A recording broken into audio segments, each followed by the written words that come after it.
Well, hi folks. Here we are, day 7 of the plane tangle with Wuhan, Nesbitt Island Coffee in Campbell River. And here is the mask. We ran into a small snag sourcing the HEPA filters. But the way we have it, according to Cambridge University research, we're taking out with this particular mask about 70% of viruses and 74% of bacteria. So it's obviously better than nothing, and we're still working on it.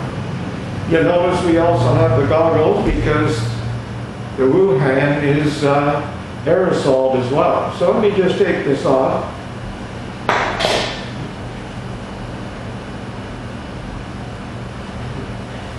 So there you have it. Still working on it. This is only day 2 of the venture with the mask, so it's going to take us a bit of time to get it all finished off. We hopefully will have that sort of sealed off by Monday. Other than that, still raining here. We have a rainy weekend coming in, and I mentioned the percentages out of Cambridge University.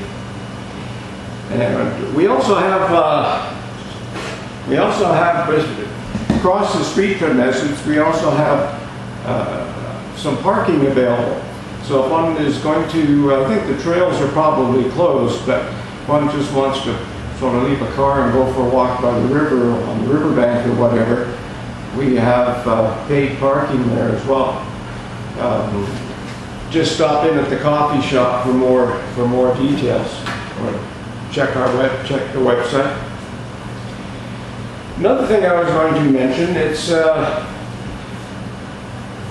as you're into 7 days of, if you're isolating, some people get bored. I never do. I always have things to do. But I remember when my children were young, they used to like mystery games like Clue and a bunch of others, where they had to sort of try to figure out a mystery.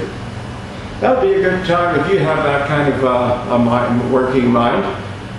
Try to figure out where this virus came from. Was it accidentally released? Was it from bat soup like they claimed? Or where did it come from? There's a lot of speculation, and there's a lot of good research starting on that as well. Well, right now everybody's trying to just figure out how to get themselves over the hump of the situation before they start really trying to figure out where it came from. But you know darn well that at the end of the day, that's what they're going to be looking at, because you want to know how this originated. And see, China has closed its borders to all foreigners, closed movie theaters. They're worried about a second wave, and they sort of sent all press people, all reporters, all journalists out of the country, all foreign journalists. So they're sort of really tying themselves down. Regarding that sort of subject of where it came from, another good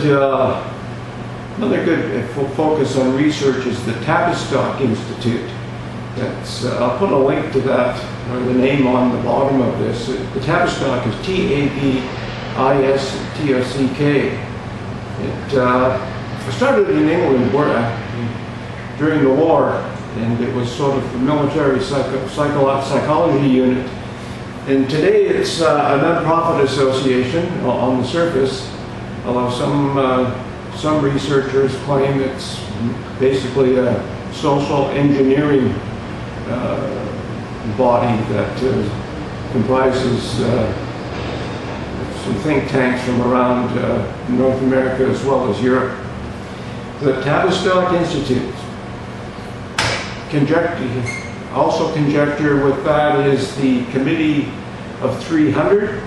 Remember one of my cousins was doing his master's, and this was way back in the 60s. And his thesis was based on the Committee of 300. And he actually had boiled it down to a committee of 100. But that was interesting. And I'm sure if you like researching, you can find that. And you know darn tootin' that anything like that today, in our politically correct day, anything that's sort of against the grain, they will have that label on conspiracy theorist, conspiracy theory.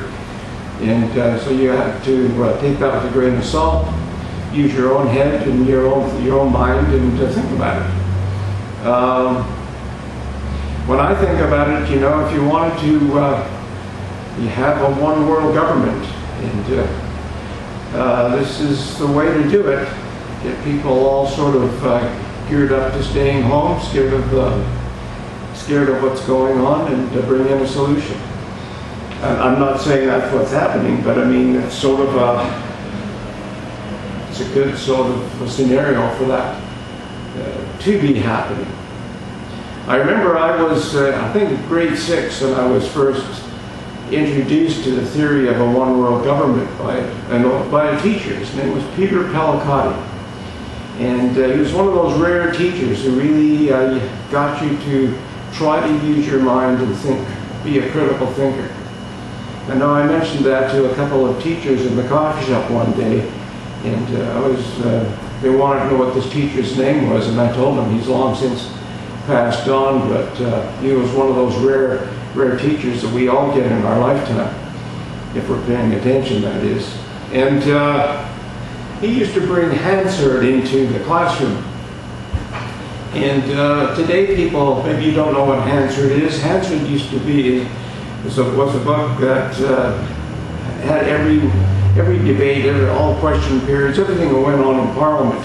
It was all sort of written down, and hopefully the guy translated everything right, the guy taking the notes.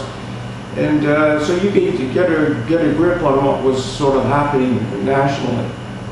And of course that was the days that Diefenbaker was rolling around and aiming to be Prime Minister. And of course the school was in Saskatchewan, so it was one of those things when a guy from Saskatchewan was had a chance of being Prime Minister, so it was all sort of interesting. But anyway, these teachers who were having coffee said, "That's crazy. Nobody in grade 6 would understand or read Hansard." And I said, "That's wild. Nobody ever told us that, because we all read it, debated the thing, and came to sort of conclusions on our own. That was part of our education." And I guess schools have changed today. They don't do that sort of thing. But Mr. Pellicati had floated the idea of a one-world government and thought, "What do you think of it?" One of the class thought it was a cool idea. I thought it was sort of crazy, because I just didn't see how that would work. Cultures are so different. You can't maul everybody into one soup. You know, Mao had tried that, and it didn't work out all that well for a lot of the philosophers, the teachers, the writers, the thinkers, and they got rid of all those people pretty quickly. But they still, that idea of one world government still presides. George Bush Sr. Used to tout that, the New World Order. And so if you research that, research Tavistock Institute, they seem to play a big role in that sort of thing. And, you know, see what you think. So this is just a short one today. Weekend is coming, so should be here tomorrow. Oh, and you're in Campbell River. The Shelter Point Distillery is making hand sanitizer, and you have to send them an email, get on the list. It's drive-through, or get hold of them via their website, shelterpoint.ca. And I believe 750 mils of hand sanitizer taxes in is $9.99, so $10. So I'm going down and pick up a couple of bottles of that, and just keep them on hand. And it's not a gel type; it's like a rubbing alcohol, it's more of a liquid sanitizer. But if this thing carries on, it's probably not a bad thing to have a couple more bottles in the cupboard. So take care, and have a good weekend. Bye for now.